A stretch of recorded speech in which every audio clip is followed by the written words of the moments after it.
How's your day going? Pretty good. Just got back from a ride and yeah. So great. Yeah. How about Good. you? Good. Same. Did a ride. I'm glad we did this a little bit later. Took a nap and stoked to Oh, chat. perfect. You've been tearing it up this year and just wanted to kind of peel back the layer of what you've been doing. Yeah, I think you have an interesting journey. I've been trying to dig in a little bit of sort of what I've seen through where you've gone and you've raced in Europe and just done a ton of stuff and then obviously blown up this year with some mega wins. And yeah, just want you to share your story with people and really people always try to, we have questions about what guys like you are doing in your training and we can only gather so much from Strava and things like that. So yeah, if you can pull the curtain back, that would be really awesome. Yeah, I'd be psyched. Sweet. Let's jump in. I know Joe Martin, huge win. And one of the things that I loved was you had said afterwards, like, hey, I had this start on my calendar. From a training perspective, when you came into this year, what was your game plan? How were you looking at Joe Martin as the biggest target? What were you doing in particular? Maybe if you kind of break it up in and maybe you do it differently, but like we do anything different in a base season? Were you doing anything different in a build for the specific courses at Joe Martin? How did that all come together? Yeah. So like in the beginning of the season when I was figuring out my goals and everything, I was like, all right, the North American calendar for road racing isn't super strong. It's not super heavy or anything, and you only have this time from Redlands to Joe Martin or Bose if you're lucky and Gila. So I knew I had to use it's a UCI race. It's the one of the bigger races, I guess. And the good competition's always going to be there. The best in the North American competition is going to be there. So, that was my main objective. And then going into training, mostly throughout the season, since I was so spread out between the big races, I could be very specific. But yeah, I set like a 6 week block pretty much dedicated to Joe Martin and just working on. I saw the terrain and I really liked that, the short climbs and everything up and down, and just dedicated a lot of training to some like super high VO2 power climbs. And yeah, worked out pretty well, I guess. So go in on that. So when you have those sessions, high VO2, do you target a certain power? Do you target like a certain amount of time at a particular power? People want to know like the nitty gritty, like what were you were Yeah, going yeah. out and what were some of the key sessions you're like, I'm gonna go crush this. Yeah, so like a lot of the key sessions were I just had a lot of volume Mm, for starters. I'm a huge believer in just like you're not just digging yourself a hole doing volume if you're doing proper like zone two or whatnot and recovering and eating correctly. A bunch of volume is going to do a big chunk of the work. mm, And then some of the more key sessions I was working on were like some 8 to 12 minute 40/20s. mm. Um, those I kind of like them, but I like them because I know I can see progress from them and they really get me sharp for a race. But in the last like 4 minutes of those, I'm always like wanting to just, yeah, it takes a lot of mental strength to get through those. But yeah, some 40/20s like for 8 to 12 minutes. I had a couple sessions like that. And as well as some like just 2 minute like freaking solid seated, power. Yeah, some pretty high end stuff, short and sweet, but like trying to just stay, for me it was above like 450, 480 watts for all those things, because I knew like that time trial, for example, I had to just unleash as many watts as I could. And yeah, just getting that high end above 450 watts I think is a pretty good, key piece in getting that race fitness and strength. What's when you were talking about seeing progress in that, do you see progress in then just being able to do more of them over the duration as opposed to more watts? Like you got through the blocks, felt better? Maybe it was like how you felt at the end, or what was sort of like, I'm getting better at this, I'm getting stronger. Yeah, I think it's just part of it is a huge thing is just getting used to that suffering and the repeatability, and just I don't know if it's, this could just be bro science talking right here, but it could just be like, yeah, muscle memory and just being ready to and mentally prepared for an effort like that that's just super high Mm-hmm. end. And I mean, I definitely did see some gains from that for sure. And just, and not having a ton of race days, you lack some of that intensity. So that kind of makes up for it quite a bit with those fatiguing efforts.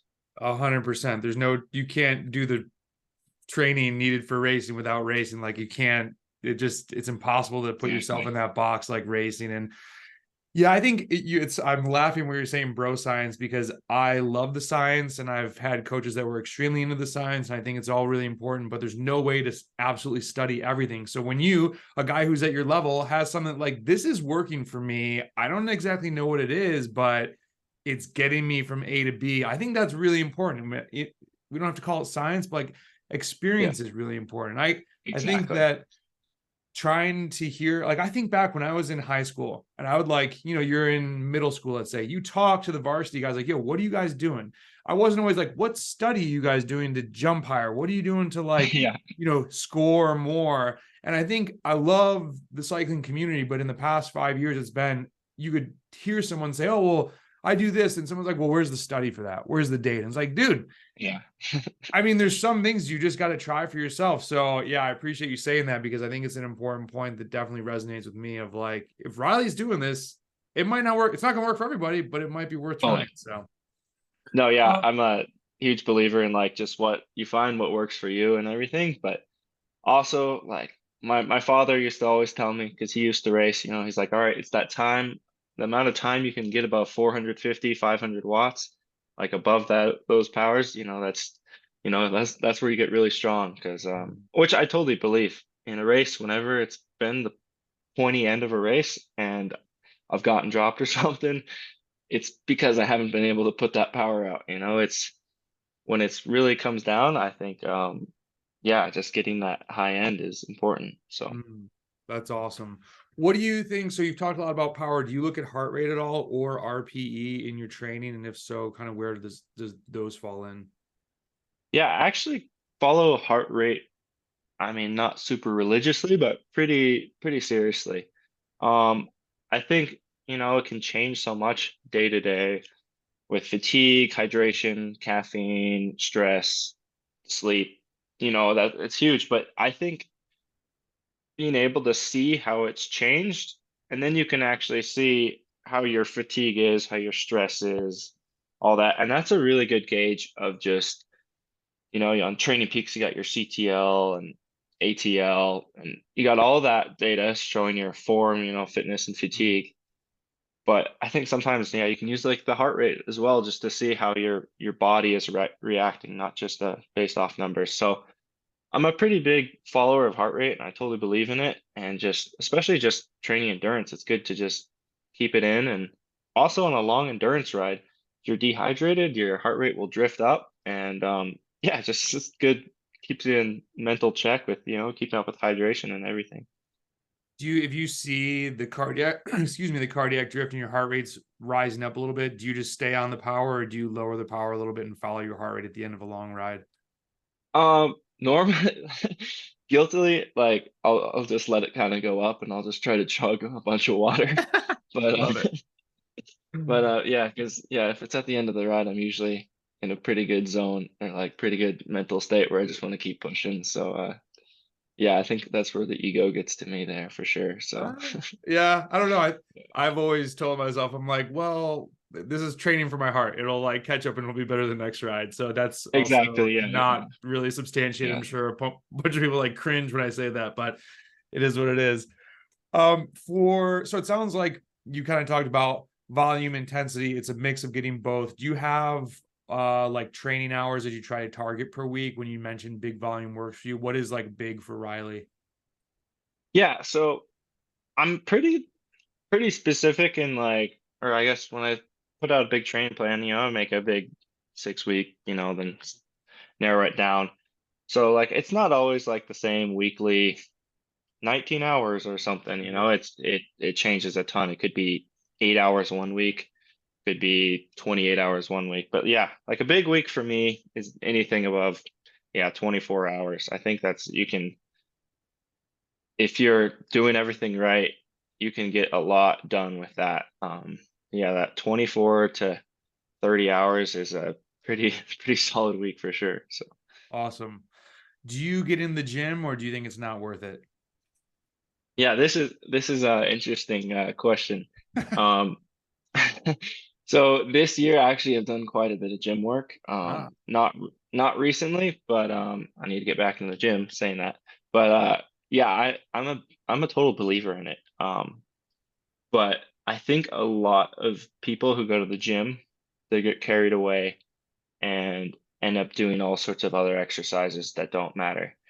When I'm in the gym, there's probably 3 or 4 different exercises I'll do, and I'll do it super specific in like the best way possible where I can see it transferring over to the bike.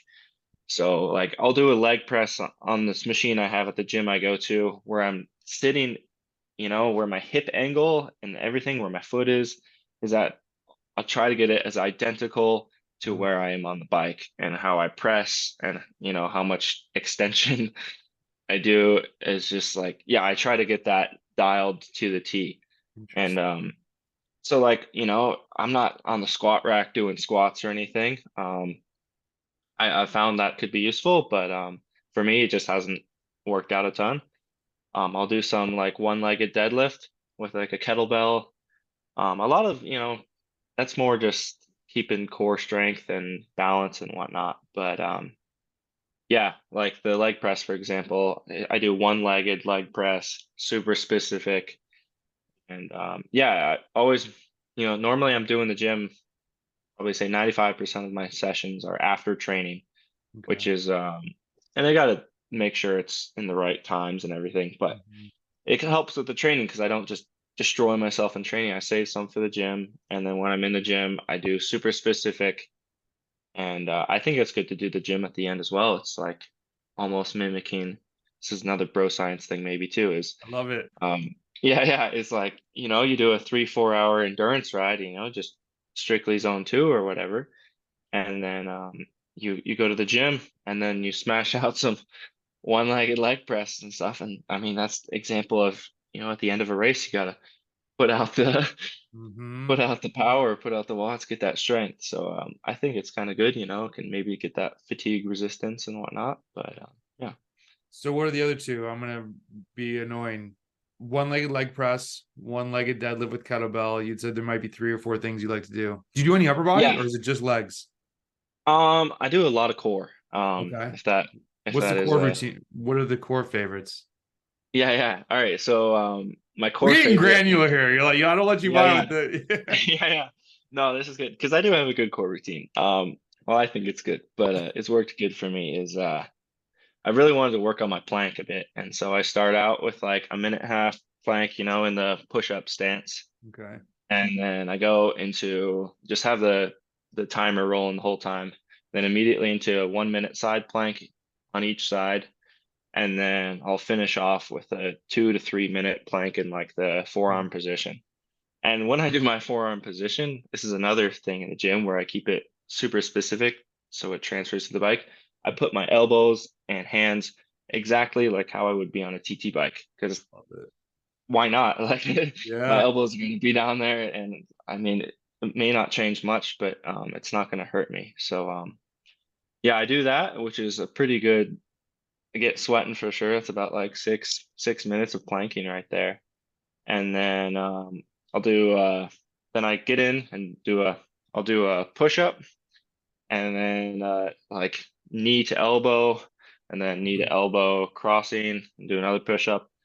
I'll do 10 of those, just 10 push-ups like that, and you would be surprised with how much that'll kick your butt. Yeah. It's like a mountain And climber, right? yeah, exactly. Mountain Y- climber, but kind of just slowly more control. Yeah. Keeping, and then after that. 100 leg raises, just laying on the ground on your back and Let's without, go. yeah. And then I just have my hands on my side, not like sitting on my hands, if that makes sense, which, it's a lot harder and it takes time to build up and also get some back strength in there because the core can give out near the end. But yeah, doing 100 is like a good cherry on top. It really, around like 50, it just gets harder and harder and harder. In the last 20, you're just like trying to get the Brutal. legs all the way up. But yeah, so Uh, that's my core sesh. And then I think you asked about my other gym Yeah. exercises. And yeah, I usually do just a pretty light, not crazy heavy or anything, but I do like a hex bar deadlift. Mm, I like to do that a lot. I think it's just good with like the lower back strength.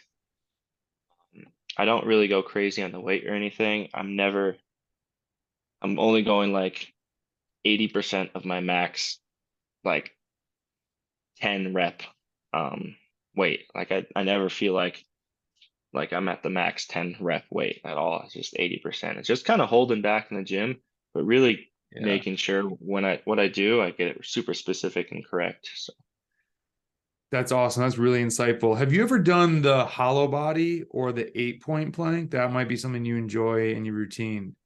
no, I should probably check that out. Dude, What's check out. yeah, So hollow body is any gymnast out there. There are videos. It's you're basically on, look it up to get the exact correct form, but you're on your back, and the whole goal is your back has to stay flat, and you're like this. You can't see my legs, but it's like a almost like a reversed plank, like a plank upside down. And these gymnasts yeah. just hold it. And there's Oh, multiple like geez. national level gym coaches that are like, this is gets you strong. It's hard. It's good. I would do it. I do it first because afterward, like if I do other core and then do it, it's like I'm wasted already. But yeah, Yeah. check that. And the 8 point plank, I don't know if it's the guy that does the foundation video, which you maybe have Okay. Yeah. yeah, Yeah. Totally. right foot forward, left foot back. Yeah. I think that's through him, but the 8 point plank is like an aggressive, like flexing type plank. I can't really Yeah. explain it, but it gets Yeah. you Yeah. sweating. Yeah. Yeah. Yeah. So For Google sure. Google those. Those are interesting. I'd be curious what you think of them. So Yeah. are you self-coached or do you have a coach? This year I've been completely self-coached, which the last few years I've been coached, but kind of branching off from my old coach. Mm, It's been a good transition, but cool. I still have like my director for the Denver Disruptors, Swain Tuft. I still have him look at everything and have him, look over, and he's a good person to, bounce off ideas and everything. Which yeah, it's good to have someone to look, to still have look at my training because I think if I'm just kind of eyeballing it, Mhm, figuring it out on my own. It's nice to know that somebody's looking at it as well and seeing how mhm, you're riding and all mhm. that. So Spain knows like a little bit about cycling too, I think. So that's probably a good pair of eyes. yeah, yeah, yeah, he knows. Yeah, he knows. Yeah, He it's knows awesome a couple having, things, been around the block. yeah, yeah, a thing or two about a thing or two, that's for sure. Which do you love more, stage races or 1 day race?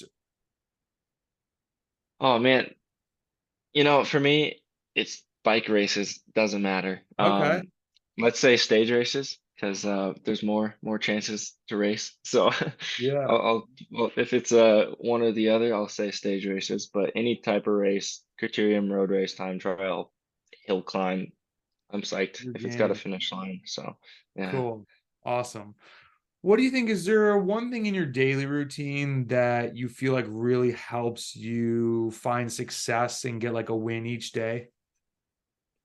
Um, it's not completely routine, but it's just like making sure, this is super basic, but just having a list of things, you want to accomplish and getting them done.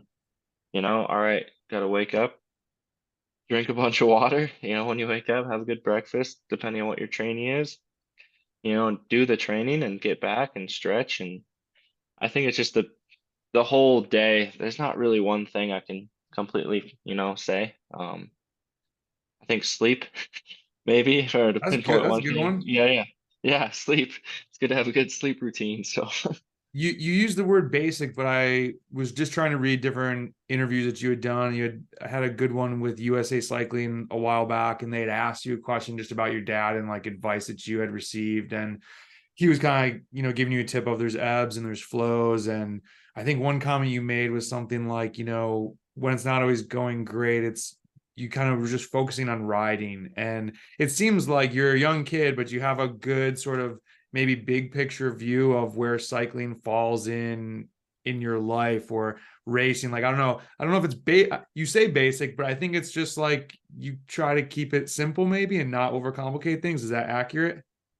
yeah, totally. I mean, I think that's also just been like always trying to keep it simple and keep it basic. that's kind of the fight because it's super easy to get wound up in all sorts of stuff. And yeah, I don't know. Yeah, now thinking about that, yeah, it's always just trying to keep it simple and understanding the big picture of it all. Yeah, it's super tricky because sometimes you can just have like a bad day or a bad couple days on the bike, and you're just like, ah, screw this, I'm horrible form, blah blah blah blah, and you're like, oh wait, no, like, it's okay. Like it's like a couple bad days are fine. You know, let's do everything we can to get back on track, and it will come back on track. So What's your big picture for cycling? How is it in your life? You've had, we're in 2023 now. You were in Europe, but then like we had COVID and you're in Denver now. You're on the disruptors. Like where do you want to try and go? If you could envision a plan and I know it's tough to maybe put that on a podcast, but if you're willing to share it, we'd love to hear it. yeah, I mean, yeah, my overall goal is to be racing at the highest level. So, the Pro Tour, World Tour, that's always been my goal. Each year with cycling, I've came just more and more involved and in love with the sport and committed. Um, it's kind of crazy. I've always been like, all right, is it gonna level out? But it seems each year I get like another bump of like, oh man, I'm really into this. I want to do this even harder and more and more. But yeah, my goal has always been to just race at the highest level. Yeah, I mean, it'd be amazing to do the Tour de France one day. That'd be a dream of mine. So Hell yes. I love that. I appreciate you sharing that because I think that motivates other people your age that are having those feelings and thoughts. And it seems like, well, that's a big like meteor out there, but I want to go after it. And I think yeah, when, kids have the same ambition and they can relate, it's people aren't always willing to share that because it is a little like, oh yeah, man, no, it's hard to share your goals like that when they're that big. I love it, man. exactly. It's Yeah, awesome. yeah. No, yeah. Whether it's big or small goal, I feel like I just gotta say it, say what I want and really think what I want. I think They say you're more that's likely to huge. achieve it if you put it out there. So that's good. Yeah, yeah. Right on. What's has there been anything that you've done in training that you feel like actually slowed you down where you look back, you're like, maybe that wasn't the best thing for me? Um, yeah, in terms of like actually during training, um, yeah, honestly, it sounds kind of crazy, but just kind of riding too hard.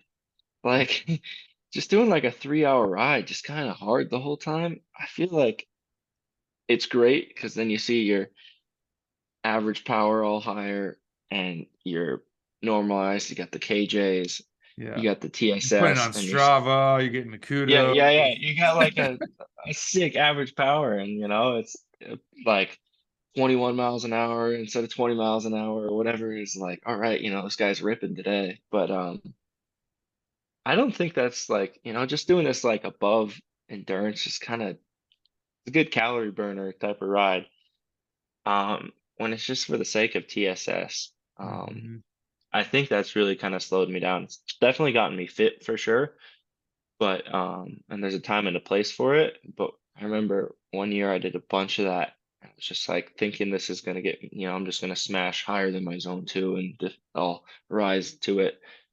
And I did get really strong, but what I found is it also just kind of, I don't know if this is the right like way to say it, but I felt like I was riding like a triathlete, I had like I could, really push at this pace for a really long time. But Mhm. then when it got to like, super hard 3 minute effort, 5 minute effort, I was just like, what the heck? This hurts really bad. And Mhm. so I think it just depends on the, discipline and everything. But in terms of like road cycling, yeah, just doing that has held me back, I guess. No, that's huge, man. And actually, it was Jens Reinders was on last year from Israel Premier Tech, and he was talking about doing like a lot of low threshold. And he's like, dude, I could motor for 2 hours, and then racing happened, and that did not work out well. And it's very similar. He's Exactly. like, dude, I could like I was just like, whoa, I'm riding so fast right now. And then it got Yeah. really hard, and I couldn't go really hard. So I Yeah, think it's exactly.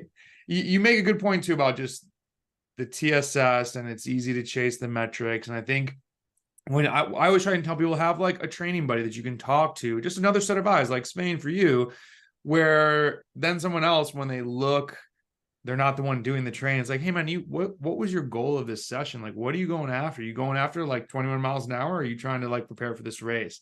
And so it keeps you Exactly. honest, which I think is really good. So that's good. That's a really good point. What do you think then is your best attribute in cycling right now, and how are you trying to use that to your advantage in the races without giving away any secrets? Because No, yeah. No, I'll give you've it got a away. bullseye on you now this year, so it's like Yeah. Yeah, they can find my yeah, my top strong secret. points. Yeah. Yeah, no, I think I've always felt like I've had like some people feel like, oh, I'm a sprinter, I'm a climber. I felt like I've always been a pretty diverse type of rider. I'm Mm. not super specific, but when it comes to a sprint, I can sprint if as long as it's not like a race up the Stelvio or something. Like I'll be psyched for the climb, But I've always felt like I had the natural ability with like a 5 to 12 minute effort is that's where I really feel super strong, and I think I've proved that in the past as well. So I think that's kind of like my strong suit, as well as just having a punch for the line at the end. I've never like a lot of people don't consider me like I have a sprint or anything, but I feel like I've been trying to like, no, I got this sprint. Like, trust me, just like I can do this. Yeah. So I do feel like I can definitely, do that like short type of climb and then really put in a good sprint at the line. So And you've got the finishing move. I don't want to bring up the last race because my heart was broken for you, but dude, like full gas and like you had it. We all saw that. And yeah, so, yeah, I was like, damn, he's doing crits too. Okay, this guy really does yeah, have, and you say you're a versatile rider, which is awesome. yeah. Knowing all that about the positive sides, what do you think a couple things you're trying to work on this year to get to that next level? What do you see as like a hole in your armor a little bit?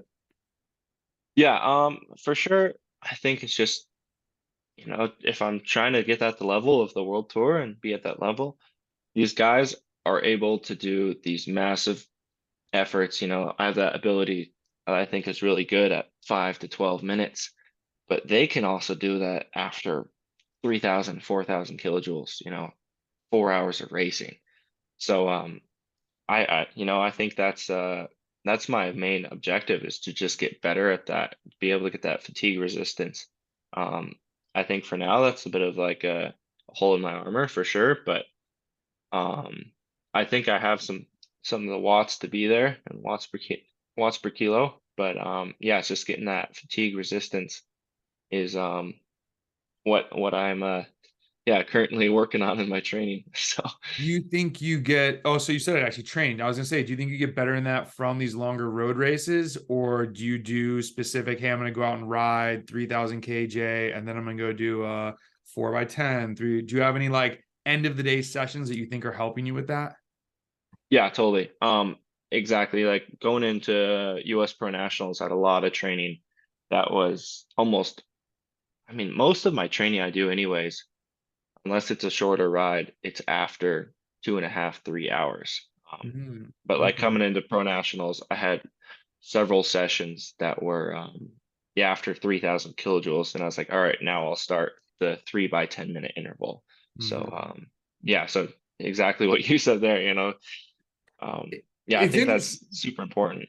yeah, I've had conversations with like people that are definitely way smarter than me, and I had kind of talked about that at one point. This guy was like, "Yeah, but you would get more physiological benefit doing that fresher." And I was like, "Okay, well, what about mixing that in? Because I think there's also a mental component, and I also do what you said. I think you said before, the muscular component, or you said like muscle memory of, for me at least, it is different putting out that killer last dig, trying to crack the two dudes that you're with when you're 3,000 kg, whatever, at the end of a Exactly. race It's so much more. versus Yeah, when I'm fresh and like knowing, okay, I'm turning the screw. How much farther can I turn the screw on myself before I'm totally done? If I don't do that in training, it's hard to always get you. Every race doesn't have that opportunity.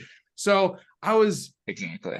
it was just, I don't know. I think sometimes people that know the science so much don't always apply it, and I could be wrong, but I just take sort of what you were saying before, a mix of it and what has kind of worked for me, what are other people saying, and it's yeah, I guess it takes a village for everything, so a village of knowledge in that aspect. But that's Yeah. it. So so when you're doing these like super hard or like your 8 to 12 minute 30-30s, you do that towards the end of the day. Yeah, Wow. normally always at I think I don't yeah, most of my I've only had a Where'd you couple get that rides. from? Sorry to cut you off. Where'd you get that from? Is that something you've always done, or somebody was like, do it this way? I've kind of just been working on that because just also I take a while to just like get going on a ride. So I kind of like at least an hour before I do some intervals. But I've always just been like, all right, I got to get this fatigue resistance at the end of the race is when it counts. Especially like um, the Oak Glen stage at Redlands. It's kind of a pretty basic stage until the final climb, and then you got to go full gas. So it's just like preparing for these races where, all right, at the end, or Joe Martin stage 2, you finish up Mount Sequoia. It's pretty basic just in the peloton before, and then you got to go really hard 3 or 4 hours into the race. So it's just kind of been out of preparing for the races. Mm-hmm. But I also think it's a good benefit too, is then you're really thinking about your fueling during your training. Even if you're just doing zone 2 for 2 hours or 3 hours before your intervals, you really make sure then you're not absolutely smashing it at that power that's a little too hard. You're making sure you're staying topped off on your carbohydrates, your nutrition, your hydration. Mm-hmm. Um, I think it's just in a sense you have that, I don't know if it's pressure or stress in your head of like, all right, I got to make sure I actually can finish my and do my intervals today. I gotta all right, I'm gonna eat, 90 grams of carbs this, every hour this ride, even though I feel like I don't need to, and I feel like I'm just, Mm-hmm. filling up. But this is what needs to happen, and I think that'll help you just for the race too, because then you get in that habit. So, just like bringing a bunch of things together, um, I think kind of doing the later stuff works out. So, Have you heard of that book, Power of Habit? Came out a couple years ago, a year ago. oh, Check it out. It's like I'm late to it. It's a well-known book, but Tony Dungy came as a coach to the Tampa Bay Buccaneers when they were the worst team, like people say ever. And he lost out on 3 NFL jobs before because his whole thing was, I'm going to change the habits of these guys. These are elite level oh, athletes. It's their habits are wrong. And he changed the cue and the reward and how they react to things. It's an interesting read, but yeah, habits. You you're talking about fueling. Let's jump in on that. Nutrition on the bike. So you would hit on 90 grams of carbs. What do you target? You go on an endurance ride? What are you bringing? yeah. So today I had 3 hours just zone 2. Um, I quite a I don't know if it's quite a bit compared to normal, but I think it's the right amount. I had two kind of larger bottles, each with around 65 grams of carbs of like drink mix. Um, which it's quite a bit in the bottles, but it's good. It's Mm-hmm. nice and sweet for sure. And then yeah, then I had a 2 hour bars, each is like 37 grams of carbs, and then some like power bar gummies as well, just in case, which is like 47 grams. But um, so yeah, during the ride, I had what, 3 bottles, but one's just water, so 65, 60, 130, and then let's say 160. Yeah, almost 200 grams of carbs for a 3 hour ride. Is what I had today. So and it's just 3 hours endurance. Yeah. Um, I think that's super important to I'm with hit it. it like Yeah. You said yeah, I'm like all about fueling for even the endurance rides. Recovery's better. You're ready for the next day. You don't have to come home and eat yeah, as much food. I don't know. I like eating on the yeah, bike. It's yeah. yeah. What about you're going out on a 5 hour and like the last 2 hours gonna be banger sessions. So super hard, not endurance. You're gonna come home pretty blazed from that. What would you change, if Just anything? yeah, more More. more carbs, Yes. more sugar. Yes. Yeah, yeah, Clip exactly. it, clip But right there. More. yeah, yeah, yeah. No, seriously, but I'd bring some mix, in my pocket, so when I fill up my bottle, I can put some mix in there, or stop at the gas station and get something sweet and sugary that looks good. Um, but yeah, I'd always bring, if it's one of those hard sessions, I will try. to do at least 80 grams of carbs an hour. I think, after 3 hours, you've depleted enough, calories. You've Mhm. spent a lot of calories anyways that you have to perform at the same level as you would fresh, you have to stay topped up. It's just that is key. If not, you might have the strength to do those intervals, but you just don't have the energy in your system to perform. And yeah, that's super important. And then the last question on nutrition, race day, anything different? More let's say road race, 4 hours or so, same deal.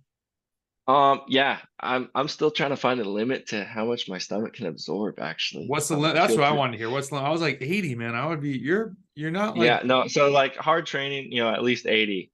But in races, I've actually, I've seen some like, you know, things where people are like, all right, the most you can take in is 100, 110, 120. I've done 140 one time, and I was yeah. like, I was like, this is fun. Like, I feel very gifted. Maybe it's because I'm training pretty high, like Mhm. training my stomach for this. But yeah, the most I've had in a race was 140, and I was taking these gels that I thought they were like 20 grams of carbs, but they were 40 grams of carbs. So I got Yes. accidental overcarbed, but it was fine. How'd Like you feel? my stomach was, I felt all right. So I think obviously like if it's like super hot race, then I don't think I'm going to be smashing 140 grams carbs in my stomach each I don't hour. But know.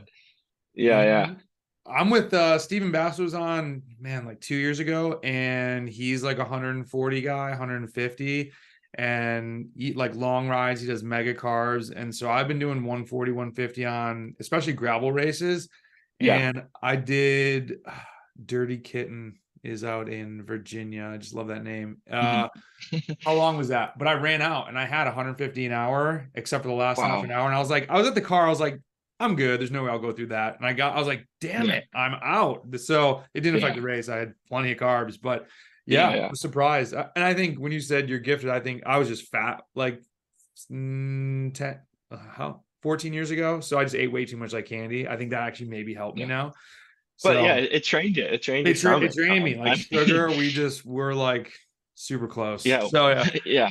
I think it's also super important, like during training, in terms of just like trying to maintain weight or lose weight or whatever you want to do with your body weight, to really fuel your training rides. Because when I found, all right, when I'm properly fueling for these rides, you know, at night or whatever, I finish dinner or whatever, I'm not eating another snack, because I'm like, I didn't deplete my body enough to just get in like starvation mode. I really kept my body at a pretty consistent level Mhm. that I never like got super hungry or whatnot. And I think if you fuel properly during the training, it's super key just for after the training. Then I can eat like a normal human. Like Mm, I don't feel like I need like a massive plate of rice with, yes. you know. So I think it's kind of nice to like, I don't know. Then if I have, dinner with a friend or something, I'm not like eating the meal quickly at the restaurant and then waiting for them to finish and then thinking, all right, what am I gonna have when I get home later tonight? Like Yeah. it's if I have enough on the ride, then normally I feel like I can eat like a normal human. So Yeah, I maybe a like bit more that. of it. Yeah, yeah. Yeah. Keep it stable. Find that like try and ride the not these big peaks and valleys, and that's good Exactly. advice. What do you think? Is there any time where you feeling sort of like you weren't really riding that well or things weren't going as you had hoped in training? How did you sort of shift the focus or just sort of I think it's easy and maybe it's helpful you have somebody else watching your training, but I think a lot of people that will listen are self-coached. And so it's when you're by yourself, it's kind of hard to like refine your North Star, we could call it. Have you ever had a situation like that? And what'd you do? Yeah. I've had a couple times and like this year I've had some times where I was like, oh man, I'm crap on the bike. This is like I did 2 hours with some sprints and I'm like just absolutely destroyed. What's up? But I I really think it's just like, all right, if you're in a rut, just do it. It's so hard. It's so hard to do it, but just do everything. Just be a monk for like 2 days. Mm. Go to bed super early. You know, just drink a bunch of water. Eat a salad with every meal. Have salad for breakfast. Why not? Stretch for 30 minutes. Do some yoga. Um, yeah, I think it's clean your bike. Just focus on something else, and then, if you get distracted being busy with all these other self-care things, I think it'll put you right on the back track or right on the track, Yeah, yeah, back but on. Yeah. and back on track. There we go. But no, yeah, I think it's just like getting out of these ruts it's really hard because, mentally you can be down or frustrated and just want to, all right, I'm not going to stretch today, blah, blah, blah. But Mhm. as soon as you can get back on that, like, all right, what would the world champ do? Mm, Like, let me pretend I'm him, fake it till you make it, I guess. And if you yes. do it enough, it's going to be a habit. So, That's awesome. That's actually make me think of, I think a lot of times you had made a really good point earlier of saying, hey, when I lift after it helps me not crush myself on the bike. And that's, I think, when, oh, maybe cyclists, we get a little obsessed about our own training sometimes. Oh, I'm just gonna do that extra hour. I'm gonna do those extra intervals, come home tired, then all the other little things, you're like, oh, I'm so crushed myself. I'm just gonna eat a whole pizza. Or we forget the self-care and the little things that are going to continue to help us exactly. get better besides the riding. So that's a really good point, man. I like that. It kind of ties into before. Yeah. Do you think there's anything underrated in cycling that just does not get the kudos that it deserves, that's maybe helped you or that you're just like really into? Um, yeah, I think just like, I mean, I don't know if it's just not talked about, but it's kind of like a secret advantage, I feel like, for me. Some, like, just if you, I don't know, just underrated is just being positive. Just, I think I'm so underrated. Um, like, I think that's like a huge part of this year. I just try to be super positive and like self, motivating, not trying to put myself down. Yeah, I think that is super underrated. Not enough people are like, you got to give yourself some credit yeah, if you're trying, gotta give yourself some credit. So, Man, I love that. And I'm sending that to like 50 people. And especially, yeah, yeah, that's great. I'm gonna leave it at that. What about overrated? um, Aero socks? No, Oh, dang. Oh, I love, no, okay. No arrow socks for yeah, Riley. No no, I arrow don't socks. mind. If I got them, I'll use it. If you got the ammo, then load it up. But like, oh, I don't know, just like yeah, like 2 years ago in France, I was doing a bunch of amateur races, and like one guy shows with Aero socks, and then the next week, like everyone's got the same AliExpress Aero socks going, and it's like, yeah, I don't think it's like, it might help you a little bit, but no, I don't know. I'm trying to think of like something No, that's actually good. overrated, but That's that's a good yeah, one. I'll put it like that. Yeah, Aero socks, I I guess. love it So. because this is becoming a theme on the show. Some people are very into arrow socks. Riley's starting the anti-arrow sock campaign. Yeah, I'm up in I'll the wear air. them though. I'm not anti, but I think Aero can be incredibly helpful. But sometimes if you're stressing about your Aero socks, if you forgot your Aero socks or whatever, I don't think that's you lost already. That might not go in with Yeah, your keeping it simple. Like it's too yeah, many of yeah, these little minute things that, yeah. yeah. If someone So else has Aero socks, it's okay. Like, don't worry. Like, I, don't worry about I'm it. actually, I'm laughing more because literally today from someone else, the Aero socks arrived in the mail, and I was like, "Yo, these are pretty sick. I'm gonna try these out." But my experience so far with Aero socks has not been positive. They've been very droopy, or they just have felt kind of funny when riding, when getting really sweaty. I'm in the Yeah, southeast, and so yeah. I then learned, this is me not knowing how to use the product. People were like, "Well, are you gluing them?" And I said, "Socks?" And they said, "Yeah, you have to glue them." And I was like, "On my leg?" And they're like, "Yes." I was like, Yeah.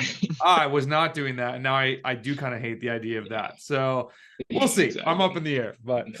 It's Um, another variable to put in there, and on yeah. race day, if you don't have those variables, One sometimes more it's thing to forget. I'm gonna be getting around like I don't have my sock glue. Da da da. Races. Oh, exactly. Yeah. We can get in our own head, and that's not a good thing. oh for sure, yeah. Can you finish this sentence? I never dot dot dot. Oh geez, I never oh gosh, that's a good one. Um, I never like let something or this year. I'll put it this year because it's in the past definitely could contradict myself here. But yeah, I never in a race if something happens, mechanical or whatever, I never let it try and affect me. Love Yeah, that. yeah. That's good. That's And everybody who yeah, saw Worlds, by the time this comes out, it's not a spoiler. I mean, yeah, Vanderpool, that could have exactly. been a shake up, and it's like, oh, dude, you Yeah, crashed by yourself. That can't feel good. Shoe buckle break, yeah, like, come on. All right. yeah, exactly. Couple last ones for you, man. This has been awesome. What's your biggest inspiration to keep pushing forward? And maybe in relation to like what you're talking about, your big picture. As your dad had given you the advice, there's ebbs and flows, there's highs, there's lows. How are you continuing to go forward? I just think I'm late to endurance sports. I didn't get into this until I was like 29. And I wish I had it my younger years of life. You just learn so much through the journey. So I'm kind of curious, Totally. how does that connect for you and like where you're trying to go? I mean, yeah, I just want to like be better and better and better. I'm super motivated this year. Last year I kind of like realized I wasn't going to be in Europe, and I was like, all right, I'm going to be in the US, but this is an ebb and flow, and this is an opportunity to step back and really just show how motivated I am and prove to myself, no, I can act, I want to get back. I can win races. I want to win a race. I haven't felt that in a while. I haven't had those thoughts of, all right, I'm a winner, I can win races. But yeah, to just fight for that and Mm, you know, believe that. So I love that. You have a strong mind game, man. I'm sure yeah, people I've been appreciate working that. this year, I think has been my is yeah, I can been trying to put the mind game because in the last couple of years I've had it's not just the mind game, but where something bad happens, then it turns into a total mind game where Mm. if you can try to not let all these variables affect you as much. Yeah. What have you been trying to do to get better at that? Is there anything in particular? Like, It sounds cheesy, but just like telling myself I'm a champ. Like it dude, sounds super ego, like that's a total ego thing. But no. I had a teammate last year, on Premier Tech, Dylan Bibick, who's world champ on the track. I think today he just got second in one of the Whoa. events. Um, we nicknamed him the champ. I mean, he was world champ, like on the track. Yeah. And I feel like I stole that a little bit, but like, it's like we're just calling him champ as a nickname. I was like, yeah, it's awesome, like calling your and then I was like, oh, just like, yeah, call yourself a champ, and I might not be a champ yet, but like if you do everything a champ does, and focus and if you pretend you are, eventually I think you can be if you do everything they're doing, and more or whatever. It's and turn into a habit. So Dude, keep doing what you're doing because you've said a couple times like, "Oh, this is corny, this is cheesy," and it's like super insightful. yeah, I've true, but it's like these simple things that I think are very overlooked. It's like you got to really, the motivation truly comes from yourself. So you got to really push yourself in the you have best to be, positive way. Yeah. you got to be your own best cheerleader sometimes, Yeah, exactly. Nobody Completely. can commit when you're feeling like poo poo. Somebody being like, "You're doing great." It's like, no, man. I'm in my. I know. I feel like I'm not doing well, and you got to No, yeah, scrape yeah. yourself up off the ground and go. Like, Yeah, yeah, exactly. that is huge, man. You have shared a lot of really, really good tips that I think are. It's not just mindset, but it's like the motivation and the drive and the sport is so freaking hard. Like to Yeah, get to the next level, it's like yeah. and everybody's right there. There was Eric Marcotte talks about a bike race in one of his podcasts. And he's like, "Oh, you wanna win a bike race and you want to be special boy that day? Well, guess what? 149 other dudes want that too. Like, good luck." Yeah. And I think Yeah. it's the grind, man. You're focused. It's awesome to hear this. What races did you have coming up for the rest of the year that you know about that you're looking forward to? We're kind of winding down, we're recording this on August 7th, so getting into late summer days here. Yeah. So, I mean, the next two big races for me that are in the near future are like the two NCL races coming up. This on the 13th Sunday, got the NCL Denver race, and then on the 20th, the Atlanta race. It's a totally different format of racing, but it's a cool group of guys we're with, and girls, guys and girls, excuse Yeah, me. everybody. It's just a great team, and everyone behind it is super cool to be around, and it's it's super motivating to be with like these guys and girls, this team. Yeah. Um, yeah, it's phenomenal. So super hyped for that. Especially how we all were riding at Littleton, Mm. and how everyone's seeming to be pretty good at altitude as well. And then after that, I think I'll be doing the Maryland Classic. Mm. Not I think it's official, but yeah, I should be doing the Maryland Classic, and really hyped for that, just to have another UCI road race, and it's a big one too. So Mm. that's a huge objective. So I got these two crits coming up, but other than that, yeah, I'm getting the volume and How training in. how do you look then when you have like crits and road races at the same time? Do you differentiate anything in the specifics of your training for those, or are you more still focused on like your VO2 max type stuff and more saying, the short, I don't want to put words in your mouth. How do you view that? Yeah. So yeah, I think just like with my training, I love crits. It's fun. I feel like my training, whether it's training for Joe Martin, Redlands, Maryland coming up, um, it does help getting ready for doing these crits, and preparing for them. So just making sure my I keep my sprint, and keep that high end intensity. I was just in Chicago for the Intelligentsia Cup, and it was great because I had a bunch of volume before, and yeah, then just kind of wind it down with some criteriums. I'd ride to every single stage or every Yeah. day, Day event. Yeah, and sure. Whatever. should keep the volume up, but keeping it chill. But I think these criteriums can actually really help that intensity if you have some volume before or after. And yeah, I think it's not, it's like the first hour of a UCI race. Sometimes these crits is just full gas chaos going on. People trying to get off the front, if you want to race it aggressive. And so I think it can be really good at getting that intensity in. So Awesome. Selfish question. Where I've actually considered going to do a telly, I'd do masters at this point. Where did you stay that you could ride to each one? Like, what's a good um home base, do you think? we were just like, I'd say we were in Evanston, Okay. if so, which is kind of north of the downtown, so pretty close to like Yeah. the beach. Yeah, I would recommend. There was a couple days where it was like riding through Chicago, which Yeah. was a bit of a chore, but Yeah. a bunch of it was.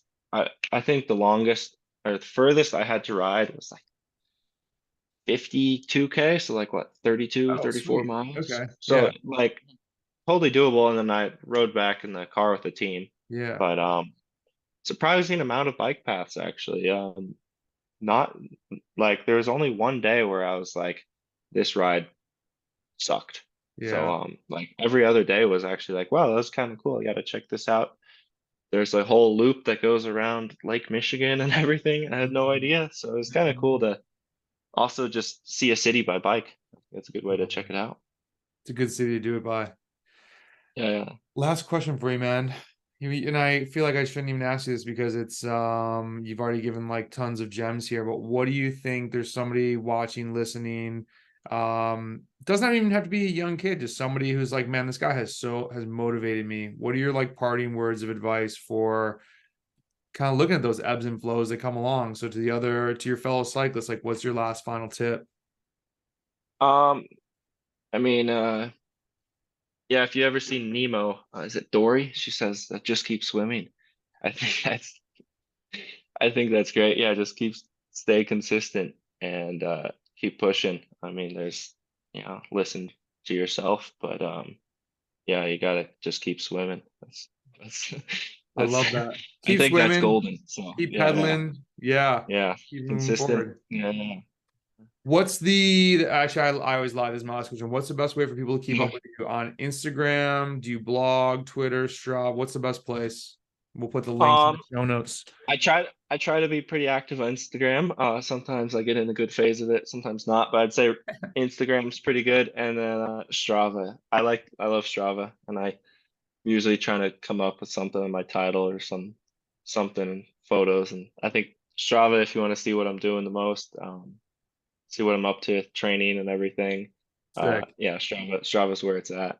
Everybody, we're going to put the links in the show notes. Hit Riley up on Strava, Instagram, get him to post more. And we'll talk to you guys all later. Thanks for listening. See ya.